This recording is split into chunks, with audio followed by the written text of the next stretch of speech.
My name is Evan Goyke. I'm a state representative from the city of Milwaukee, and in the legislature I serve on the Joint Committee on Finance. I want to talk a little bit about the ongoing problems that Wisconsin has because of an unprecedented power grab a year ago in December of 2018, which we refer to as the lame duck session.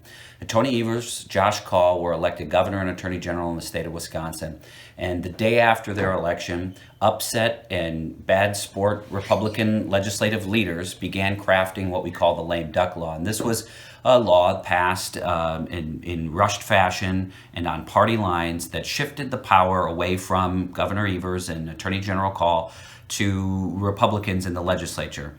Specifically the Joint Committee on Finance. Now, if you are a voter and you voted to elect Tony Evers and you voted to elect Josh Kaul, Republicans in the legislature took power away from your vote by, instead of giving it to Evers and Kaul, as we've had for the entirety of our state, instead they've given the power to 12 people, 12 Republicans that make up the majority party on the Joint Committee on Finance.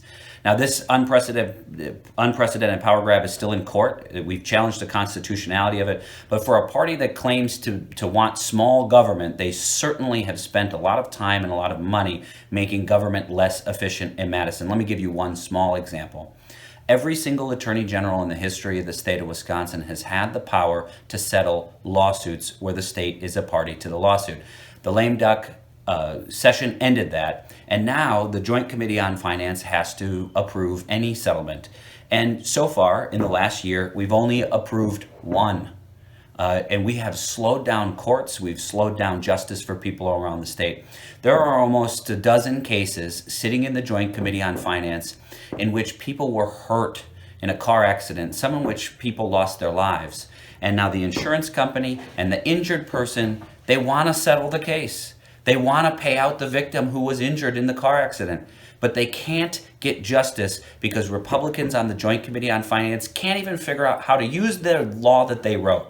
It was so poorly thought out and so poorly written that they can't even use it. And the gears of justice and the civil system in Wisconsin are grinding to a halt. And we need legislators to serve at the will of the people. We need to replace Republicans in the legislature. If you supported Tony Evers, you supported Josh Kaul, we need your help in electing Democrats to the Wisconsin state legislature so that they get their power back and they're not obstructed by Republican legislative leaders.